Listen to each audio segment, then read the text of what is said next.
Olá, graça e paz, irmãos. Sejam muito bem-vindos a mais um vídeo da série Jornada da Leitura Bíblica. E se por acaso você é novo aqui no canal, não sabe do que se trata esse projeto, eu vou explicar bem rapidinho, tá? A Jornada da Leitura Bíblica é um projeto que visa a leitura da Bíblia Sagrada em um ano. E junto com a leitura da Bíblia, nós estamos fazendo esses vídeos com introdução, explicando a respeito da data, o autor, o contexto histórico, cultural da época, tudo isso para nos ajudar a compreender melhor o que nós estamos lendo, tá? Então, se de repente você quer participar conosco, fica à vontade. Hoje nós vamos falar a respeito do livro de Levítico, que é o terceiro livro da nossa Bíblia. Mas se você quiser começar hoje mesmo a leitura da Bíblia, não tem problema. É só você voltar lá no livro de Gênesis. Nós já temos um vídeo a respeito do livro de Gênesis e você vai seguir sequencialmente na sua Bíblia, tá bom? A leitura ela é sequencial, de Gênesis a Apocalipse, exatamente como está na sua Bíblia. Então é só retornar para o vídeo de Gênesis e iniciar a sua leitura. O que você não pode é deixar de ler a Bíblia Sagrada, tá bom? Então, seja muito bem-vindo para participar conosco. E para nós, irmãos, que já estamos participando da leitura, nós vamos iniciar agora, para a glória de Deus, a leitura do livro de Levítico. Então, vamos lá, a nossa introdução.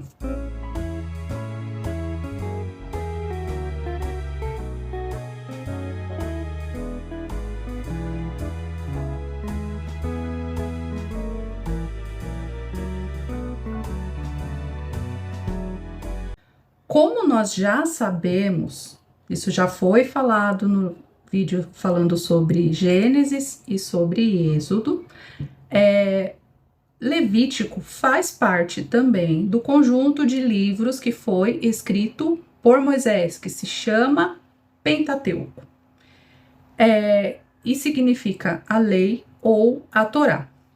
Moisés escreveu o Pentateuco no período entre a saída do povo de Israel do Egito e a chegada à fronteira de Canaã, que era a terra prometida por Deus. E essa peregrinação durou aproximadamente 40 anos.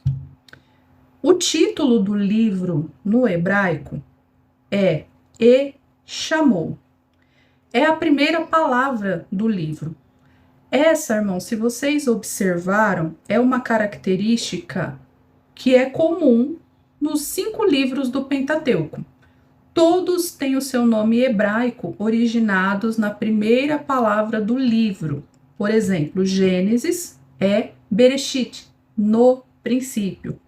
Êxodo são estes os nomes. E agora, Levítico E-Chamou. Essa é a forma hebraica do nome do livro. Porém, o nome Levítico, que é o que nós temos hoje na Bíblia, ele é derivado do grego, que significa pertinente aos levitas. Apesar de não ter a data precisa, o livro de Levítico especificamente, provavelmente ele foi escrito 2 anos após a saída do povo do Egito, no momento em que o povo estava no Monte Sinai, que nós lemos lá em Êxodo, quando eles levantaram o tabernáculo, assim que a nuvem de glória desceu sobre o tabernáculo, e Deus veio habitar na tenda sagrada, no tabernáculo, e termina de entregar a lei a Moisés. Então, você se lembra que o povo de Israel havia ficado mais de 400 anos escravo no Egito. E Deus envia Moisés para libertar o povo dele.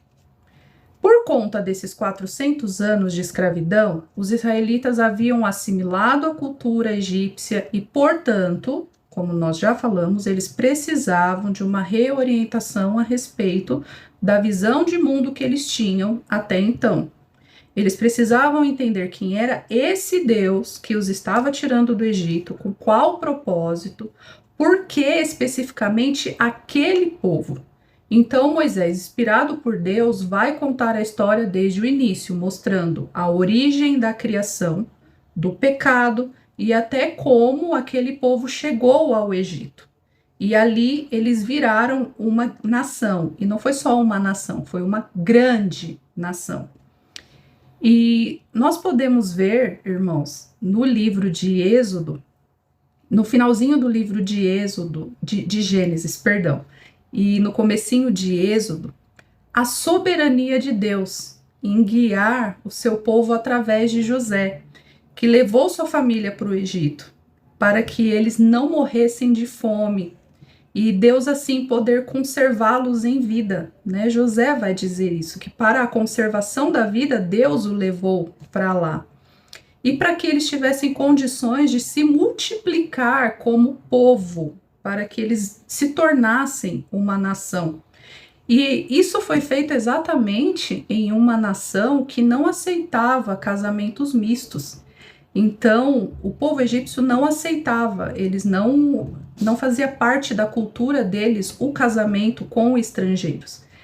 Então, até nisso, nós vemos a soberania de Deus, porque Deus, além de preservá-los por conta da fome, né, que nós vimos que houve 7 anos de fome, e essa fome acabou com muitos países, porém o povo estava ali, né, levado por Deus através de José, e ao mesmo tempo em que Deus tratou de cuidar do seu povo e protegê-los da fome, Deus também tratou de cuidar e preservar a linhagem desse povo, né?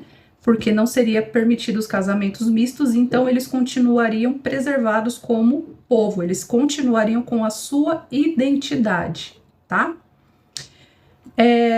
Isso no livro de Gênesis, o povo chega, né, até o Egito, e aí no livro de Êxodo, nós vamos ver como eles se tornaram escravos. Nós já lemos a respeito disso.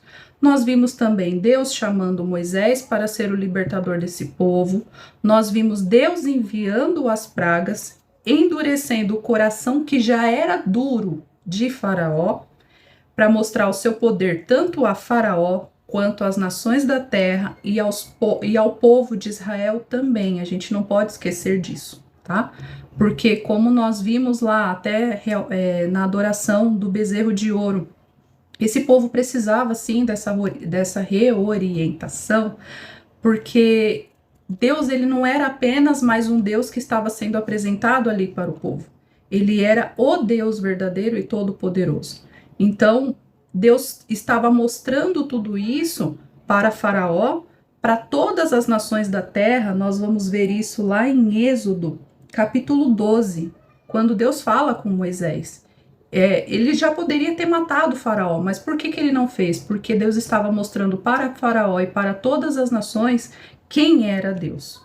Então, e também para o povo de Israel. Deus estava mostrando com tudo isso, com toda aquela destruição, com todas aquelas pragas, afrontando todas as divindades do Egito, mostrando que ele é o único e verdadeiro Deus. E assim, aquele povo foi liberto da escravidão através do sangue de um cordeiro. Quando Deus enviou o anjo da morte que feriu os primogênitos daquelas famílias que não tinham a marca do sangue nos umbrais das portas, mas, no entanto, os primogênitos daqueles que tinham a marca do sangue nos umbrais foram poupados da morte e libertos da escravidão. O povo foi expulso, como nós lemos, né? O faraó expulsou, e os egípcios também. Ninguém queria mais o povo ali, por conta do que eles representavam, né? Como se fosse a ira de Deus, do Deus verdadeiro. Nós vimos também lá no livro de Êxodo sobre o início da peregrinação no deserto.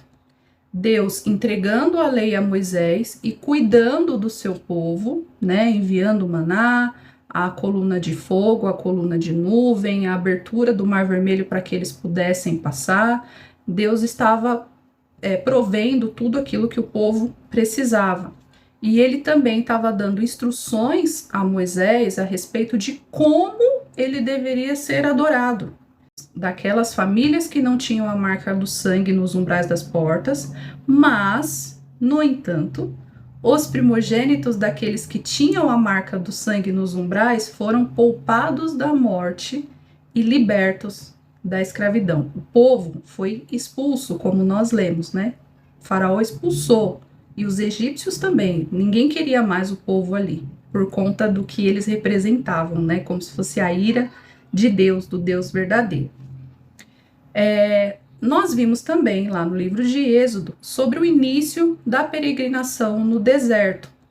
Deus entregando a lei a Moisés e cuidando do seu povo, né, enviando o maná, a coluna de fogo, a coluna de nuvem, a abertura do Mar Vermelho para que eles pudessem passar. Deus estava provendo tudo aquilo que o povo precisava. E ele também estava dando instruções a Moisés a respeito de como ele deveria ser adorado. E nós vimos nos últimos capítulos, né, de Êxodo, Moisés ele contando a respeito de quando o povo estava ali no Sinai, quando Deus estabelece as exigências da aliança. E aí Deus entrega a lei a Moisés.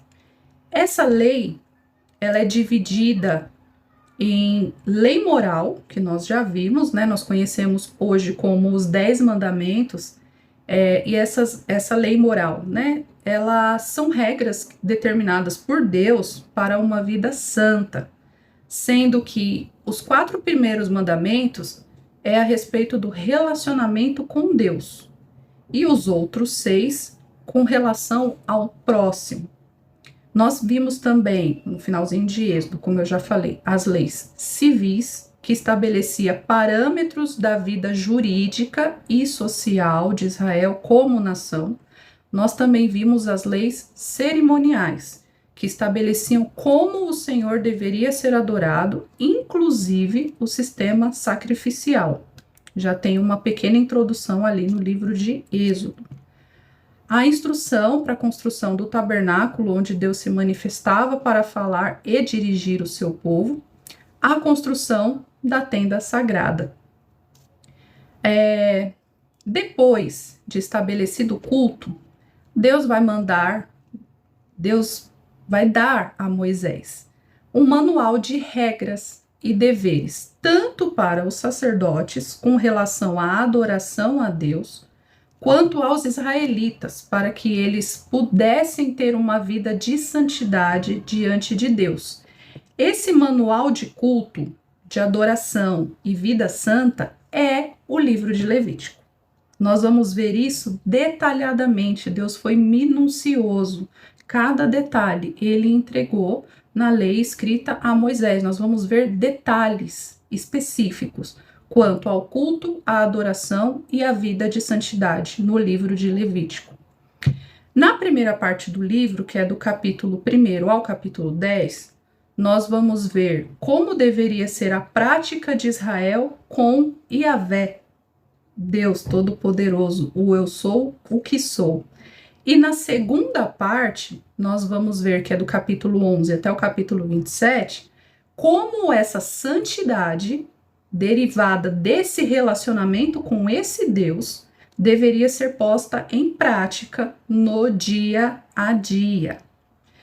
Apesar de ser um livro denso, às vezes eu conheço pessoas que falam assim, eu não leio o livro de Levítico, mas ele é necessário, irmãos, e eu gostaria de pedir encarecidamente, não pule o livro de Levítico, e eu vou te falar o porquê até o final desse vídeo, tá? Apesar de ele ser um livro denso e às vezes até um pouco difícil de ler, ele é um livro extremamente importante, porque mostra qual é o objetivo. Ele mostra como um pecador pode se relacionar com um Deus absolutamente santo, sem pecado, de absoluta pureza moral. Esse acesso, essa comunhão com Deus se dá somente pelo sangue. E depois de obtido esse acesso a Deus, ele exige a santidade do adorador. E por que isso é importante de a gente entender? Eu gostaria que os irmãos entendessem que nos outros povos, eles não tinham essa referência de santidade dos seus deuses. Como que eram? Essas divindades eram totalmente promíscuas, libertinas, que não se importavam com pecado. Pecado para eles não existia essa questão de honrar o próximo, honrar a Deus, não ofender a Deus. Você vai ver nos 10 mandamentos que Deus ele vai proteger a família. Os outros deuses não estavam se importando com a família. As suas divindades, muito pelo contrário, nos cultos, muitas das vezes, era cercado de prostituição, de adultério, em forma de culto. Eram pessoas que iam até esses cultos e tinham relações com prostitutas cultuais em nome de uma colheita, né? De favorecer a sua colheita e tal, e isso era justificado. E assim, esse povo estava agora vendo que esse Deus, ele não era assim. Ele não só protegia a família, como protegia o povo, como as suas leis eram de proteção e principalmente de relacionamento com ele. Então, esse povo ele precisava entender que esse Deus que eles estavam servindo era um Deus que sim, zelava pela pureza moral, pela santidade desse povo. Diferente das outras nações, e as outras nações iam perceber isso. Por quê? Porque de uma forma, quando eu me relaciono com Deus, quando a minha vida é transformada por Deus, isso vai mostrar, vai ter uma consequência na minha atitude com o próximo. Então as outras nações veriam isso através do povo de Israel. Os sacrifícios e ofertas dessas divindades sempre eram para aplacar a ira desses deuses, a fim de que eles não destruíssem as plantações e trouxessem a prosperidade material. Esse era o maior foco, né? Como eu falei, eles exigiam, né? Esses sacrifícios. Sacrifício, irmãos, entendam, o que está mostrando aqui com relação ao sacrifício, isso não era estranho para o povo de Israel, porque as outras divindades já exigiam isso, exigiam sacrifícios. Nós vamos ver mais para frente na Bíblia que tinham algumas divindades que exigiam até sacrifícios de crianças, né? Então isso não era estranho ao povo de Israel. A questão toda aqui é que esse Deus que estava exigindo sacrifício era um sacrifício para relacionamento, para perdão de pecados e a transformação de vida, coisa que nenhuma dessas outras divindades era capaz de oferecer. Muito pelo contrário, era simplesmente uma questão de troca. Você vai lá, oferece algo para essa divindade não fica irada com você, não te destrói e ainda te dá prosperidade na colheita. Pronto, acabou, finalizou aí, tá? A diferença do sistema sacrificial que Deus estava ensinando aos hebreus era que nesse sistema Deus queria se aproximar do pecador, como eu disse, era um sistema diferente, muito diferente do que eles já haviam visto. Ter um relacionamento com ele e transformá-lo, fazer aquele adorador santo, como Deus é, fazê-lo à sua imagem, né, à sua semelhança, e através desse povo mostrar o caráter de Deus aos outros povos, porque as pessoas veriam que eles são diferentes.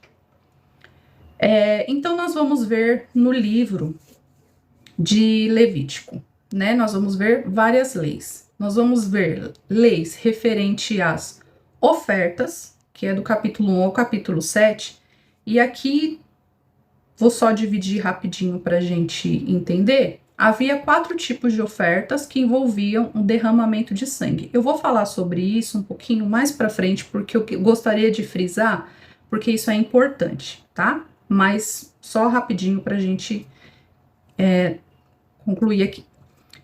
Havia as leis referentes à oferta. A oferta de holocaustos, as ofertas pacíficas, as ofertas pelo pecado e as ofertas pela culpa ou transgressão. Existiam as leis referentes ao sacerdócio, referentes à purificação, referentes às festas e referentes à terra. Mas como eu falei, eu vou frisar um pouquinho mais, irmãos, referente às leis de ofertas. E eu vou explicar o porquê. Oferta, no hebraico, significa korban, que significa aproximar-se. Havia 4 tipos de leis, né, havia 4 tipos de ofertas, né, que envolviam o derramamento de sangue, que eram os holocaustos, as ofertas pacíficas, as ofertas pelo pecado, as ofertas pela culpa. É por meio dessas ofertas que Deus vai mostrar que o acesso a Ele é feito somente pelo sangue. E aqui vão ser usados 2 conceitos muito importantes, que são a expiação e a propiciação. A expiação do hebraico vem de cobrir. E por que que nós vamos falar sobre isso? Porque nós vamos ver isso, irmãos, na Bíblia inteira, tá? Então, se a gente conseguir compreender isso agora, nós vamos entender o restante, tá? Nós vamos ver esse conceito. Pode, às vezes, não estar claro, específico com essa palavra, mas esse conceito existe, de Gênesis a Apocalipse. Então, é imprescindível a gente entender isso, tá bom? Então, como eu falei, expiação do hebraico significa cobrir. Era o elemento central no culto do Antigo Testamento. Ela inclui a ideia de cobrir o pecado, e isso era feito através do sangue de um substituto, de um animal inocente, ou seja, o sumo sacerdote aspergia o sangue do novilho, que era morto por ele mesmo, né? E aí aspergia por conta do seu pecado, do pecado da sua família, e do bode que era imolado por toda a nação. Esse sangue ele era aspergido sobre a tampa da Arca da Aliança, que era chamado propiciatório, onde dentro estavam as tábuas da lei. Esse ato de cobrir o propiciatório com sangue do animal sacrificado fazia com que o olhar santo de Deus não visse a sua lei quebrada pelos israelitas, mas visse o substituto morto pela nação. Então havia a propiciação. O que era a propiciação? Era a ira de Deus aplacada. E, consequentemente, havia o perdão pelo pecado e a reconciliação com Deus. E por que eu estou falando tudo isso, irmãos? Por que é importante entender esse conceito? Tanto para o povo de Israel quanto para nós hoje. Nós precisamos entender isso. A lei, ela veio para mostrar a nossa incapacidade de nós obtermos a comunhão com Deus. Nós não estamos falando de apenas um serviço, nós estamos falando de um Deus de relacionamento, um Deus que ele tem comunhão com os seus servos, com os seus filhos, com os seus adoradores. Comunhão é estar junto, é estar ligado com Deus, né? Nós estamos falando a respeito disso. Só que a lei, ela veio mostrar que pelos nossos méritos, a gente não consegue obter essa comunhão, por mais que nós queiramos. Todo esse sistema sacrificial que nós vamos ler a partir de agora, ele era temporário, para que o povo pudesse se relacionar com Deus de uma forma justa. Mas eles esperavam pelo Messias, o descendente da mulher que pagaria o preço pelo pecado de uma vez por todas. Lembra lá de Gênesis 3,15, que Deus promete? Ele já tem ali a promessa de redenção. Você vê que ao longo do que nós vamos lendo, vai se desenhando, a gente vai vendo que tudo aponta para o plano de redenção. Nós vamos ver que tudo isso está apontando para Cristo lá na frente. Então nós precisamos entender sim o Antigo Testamento, ele não pode ser negligenciado, né? Aqui Deus já estava mostrando de que forma ele iria redimir o pecado do homem de uma forma definitiva. Lá no Novo Testamento, lá no livro de Hebreus, nós vamos chegar lá se Deus assim permitir. Hebreus 9:22, está escrito: sem derramamento de sangue não há remissão, ou seja, não há perdão de pecados. Aqui no livro de Levíticos nós vamos ver que Deus já estava mostrando isso, que a remissão, o perdão seria pelo derramamento de sangue. E por quê?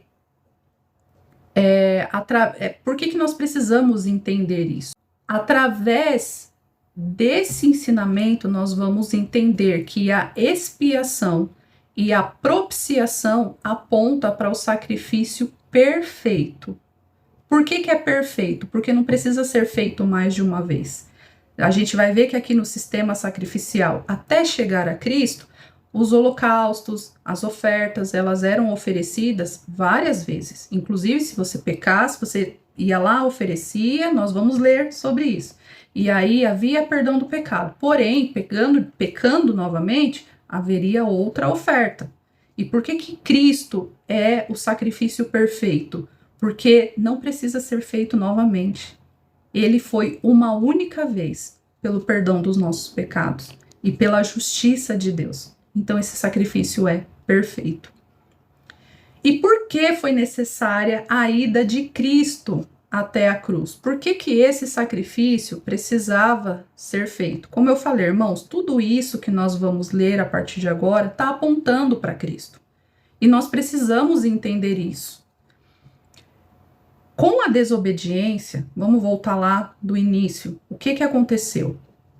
Com a desobediência e a queda, o homem no jardim do Éden veio a ter a justa sentença de Deus, que é a morte e a punição pelo seu pecado. Qual que foi a punição? A separação de Deus. Deus não se relaciona com pecadores. Deus é santo, absolutamente santo. Ele não se relaciona. Lá em Romanos nós vamos ver isso, que nós estamos destituídos da glória de Deus. O pecado acarretou o julgamento de Deus sobre os pecadores. É justo nós estarmos longe de Deus, porque nós somos pecadores. É justa essa condenação, não é injusta. Deus ele estava aplicando a sua justiça. Nesse julgamento, Deus, como justo juiz, declarou a raça humana culpada pela desobediência e nós fomos condenados a viver eternamente longe da sua presença, sem poder nos relacionarmos mais com Deus, com esse Deus santo, pois a partir daquele momento éramos inimigos de Deus. Romanos 5,10 vai nos dizer isso. Além disso, nós também éramos escravos impotentes debaixo do pecado, ou seja, nós tínhamos o Senhor nosso Deus como nosso Senhor. A partir do momento em que houve a queda, nós nos tornamos escravos do pecado. E como escravos, você não tem vontade própria. Todos os seus desejos, todas as suas vontades, elas são governadas pelo pecado. Então, por esse motivo, nós estávamos longe de Deus e debaixo do pecado. A raça humana, já que na condição de pecadores, tendo Deus como inimigo, jamais poderia se relacionar com Deus por sua justiça própria e nem se reconciliar com Ele. Não era simplesmente chegar e falar, Deus, eu estou aqui. Não. Tendo em vista que por causa da corrupção do pecado, o homem jamais conseguiria agir com justiça perante Deus, porque a corrupção humana agora faz parte da essência do homem, né? Vou citar novamente Romanos, irmãos. Não há um justo, nenhum sequer, não há quem entenda, não há quem busque a Deus. Todos se extraviaram e a uma se fizeram inúteis. Não há quem faça o bem, não há nenhum sequer. A pergunta é: como um Deus santo e justo? Nós estamos falando de um Deus que ele é santo e justo, não se esqueça da justiça de Deus. Poderia tornar justo um pecador sem se tornar injusto e tratar o pecado com impunidade. Bem, No mesmo capítulo que relata a queda do homem, que nós já lemos, lá em Gênesis 3,15, Deus também revela o seu plano para a redenção. Ele diz que da mulher viria um que feriria a cabeça da serpente, enquanto que ela feriria o seu calcanhar. A ofensa do pecado foi causada por um homem, gerando a sentença de morte e significando assim que, para o cumprimento da sentença, para que esse cumprimento tivesse validade jurídica, o réu teria que ter a semelhança do infrator. Teria que ser um homem também. Aqui em Levítico nós vemos um sistema sacrificial com animais, mas o sacrifício perfeito vai ser feito por um homem, como nós vemos, né? Por um homem entrou o pecado no mundo, mas por um homem, por outro homem, pelo segundo Adão, veio a justificação e a vida eterna. Como ninguém na raça humana seria capaz de pagar o preço exigido pelo pecado e pela justiça de Deus, porque nenhum ser humano seria capaz de passar pela ira de Deus em relação ao pecado e permanecer vivo. Irmãos, a gente não consegue imaginar o que seria essa cena. Precisávamos de um substituto, alguém que fosse capaz de estar diante desse tribunal de Deus, assumindo a nossa culpa, a devida punição por isso. E Deus, em sua infinita misericórdia, envia como Cordeiro de Deus para executar a justiça e, ao mesmo tempo, ele oferece a sua misericórdia. Ele envia Jesus. Sua obra expiatória, através da cruz, ela é um instrumento violento de morte de Cristo.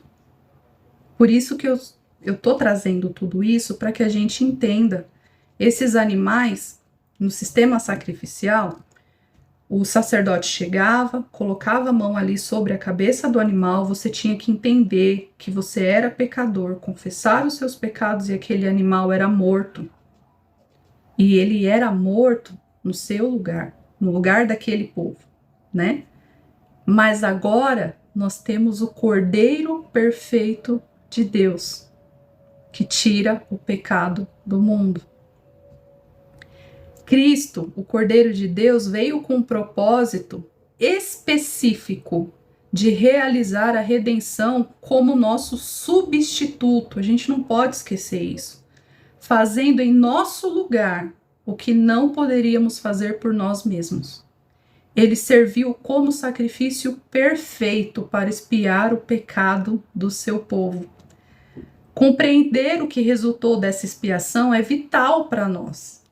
Foi por causa dessa expiação. Eu vou falar várias vezes esse nome para que a gente consiga gravar. Não é à toa que o livro de Levítico está escrito aqui, tá? Foi por causa dessa expiação que a nossa culpa pelo pecado ela foi removida. Lembra do substituto? Ela foi removida através do pagamento da penalidade por meio de uma oferta. E essa oferta foi o próprio Cristo. Esse sangue que cobria o propiciatório, quando Deus olhava para suas leis, que nós quebramos a lei, aquele povo quebrou a lei, nós vamos ver isso mais para frente. Nós quebramos a lei, né? E a propiciação, ela mostra justamente isso, o amor de Deus em enviar o seu Filho, para que quando ele olhe para Cristo, ele não veja o meu pecado, ele não veja o seu pecado, ele veja o sangue de Cristo sobre nós. E isso é muito importante. Por causa da expiação através da cruz, a santa ira de Deus foi apaziguada, resultando numa mudança na atitude de Deus para conosco, de modo que Deus possa livremente perdoar. Como que Deus perdoaria pecadores, pessoas injustas?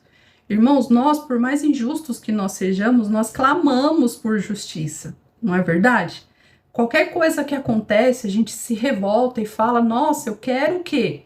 Justiça. E essa justiça, ela foi feita conosco também. A questão é que nós não suportaríamos passar por isso. E Deus, com seu imenso amor e para sua própria glória, ele oferece Cristo no nosso lugar. Cristo morreu em nosso lugar com expiação, cobrindo o meu e o seu pecado, para que nós pudéssemos ter um relacionamento com Deus. Através da sua morte na cruz, Jesus satisfez a justiça de Deus, assumiu a nossa culpa, está lá em Romanos 4:25, despojou todos os principados e potestades, pagou o preço pelo nosso pecado, nos tornando justos e retos diante de Deus, na pessoa de Jesus Cristo. Ao fazer isso, ele anulou o poder do pecado, limpando os pecadores da sua depravação e reconciliando-os consigo mesmo. Era isso que acontecia aqui nesse sistema de Levítico. Mas nós vamos ver esse sistema perfeito que transforma a nossa mente, nossa vontade, nossas emoções, que nós somos justificados, transformados para viver em santidade. Nós vamos ver isso também na cruz. Foi por causa dessa expiação que a nossa culpa pelo pecado foi removida através do pagamento da penalidade por meio de uma oferta. E quem foi essa oferta? Foi Cristo.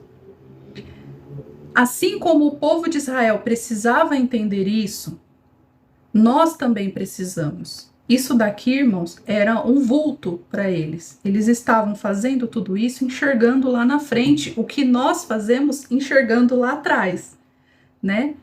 Eles entenderam, né? Cristo, a gente vai ver que, por exemplo, Abel, ele já ofereceu a sua oferta e Deus recebeu. E nem existia a lei ainda. Abraão, ele vai oferecer sacrifícios a Deus e nem existia a lei ainda, né? Então, a gente vê que já existia um sistema para que a redenção ela fosse executada, só que tudo isso aponta para Cristo. Então, a gente não pode passar pelo livro de Levítico sem entender isso. E esse povo entendia olhando para frente. Eles sabiam que o Messias viria. Eles sabiam que esse sacrifício seria perfeito. E nós sabemos que esse sacrifício foi perfeito olhando para trás. Então, para a gente, tanto o que está escrito aqui é muito importante para que a gente possa sempre olhar para frente, entendendo a cruz. Deus estava preparando o povo para que eles entendessem com quem eles estavam se relacionando. Um Deus que perdoa pecados, que restaura o pecador, se relaciona com ele, o santifica para viver uma vida santa e agradável a ele. Irmãos, uma vez perdoados, que é o que nós vamos ver aqui no livro de Levítico, nós vamos ver especificamente, vamos para o capítulo 19. Deus ele vai falar para o povo, ele vai dar algumas repetições da lei. E ele vai falar questões, às vezes, até simples, entre aspas, mas são questões de relacionamento. Ou seja, uma vez que eu fui perdoado por Deus, uma vez que houve esse sacrifício e eu tenho esse relacionamento, essa comunhão de volta com Deus, isso tem que mudar quem eu sou. Isso tem que mudar na minha sociedade, no caso aqui do povo de Israel, isso tinha que mudar como comunidade. Porque não era simplesmente chegar lá e oferecer sacrifícios e oferecer ofertas e ser perdoado e pronto, ir embora, acabou. Não, isso tinha que refletir na sua vida santa. Não é à toa que Deus vai falar que Israel era o sacerdócio, a nação santa. As pessoas tinham que olhar para Israel e ver que todo esse sistema mudava a vida deles. Porque uma vez que eu me relaciono com Deus, a minha vida ela tem que ser transformada. E hoje isso também serve para nós, porque uma vez que nós fomos reconciliados com Deus, uma vez que nós fomos transformados por Deus, a nossa dívida foi paga. Tudo que nós precisávamos, Cristo fez e foi até a cruz como a prova de amor, né? Tudo feito para a glória de Deus. Isso foi feito para que nós viéssemos ter vida e que Deus, esse povo aqui estava entendendo que era diferente, porque assim, nenhum Deus, nenhuma divindade, nem eles estavam prestes a entrar em Canaã. Que Deus que eles já tinham ouvido falar, ou até mesmo os antigos deuses do Egito, queriam um relacionamento com o pecador? Nenhum. Que Deus que estava lá no Egito, ou dos deuses que eles estavam prontos para entrar naquela terra, queria oferecer a oportunidade de você conviver, se relacionar com ele? Nenhum. Então esse povo está vendo que Deus, ele quer mais do que sacrifício. Ele quer um relacionamento que é feito por meio do sacrifício. Porque por meio do sacrifício há a remissão, há o perdão de pecados, e uma vez perdoados, nós nos relacionamos com Deus. Aleluia! E agora, relacionando-se com Deus, a nossa vida precisa mudar. E a vida desse povo também precisava mudar. E nós vamos ver tudo isso no decorrer do livro de Levítico. Amém? Então, que nós possamos ter isso em mente, que esse era o Deus de Israel, mas esse também é o nosso Deus. E ele exige de nós uma vida santa e correta, que nos leva a cumprir a sua lei de forma digna. E por causa disso nós louvamos a ele. Ele é digno, ele é merecedor de ser adorado. Amém? Que você possa ter isso em mente lendo esse livro, e que Deus possa continuar nos abençoando, nos fortalecendo. Continue em oração, porque é como eu disse, o que nós estamos vendo aqui é uma sombra. Nós entendemos, nós olhamos para frente e nós vemos Cristo. E esse sacrifício perfeito nos redimiu, nos lavou de todo o pecado. Amém? Então que Deus possa nos fortalecer para que a gente possa continuar meditando na sua palavra. E não se esqueça, se você puder, compartilhe esse vídeo, se inscreve no canal para quando chegar os novos vídeos você poder receber as notificações, ativa lá o sininho, tá bom? E boa leitura, irmãos, não negligencie a leitura da palavra, tá bom? Que Deus abençoe a cada um.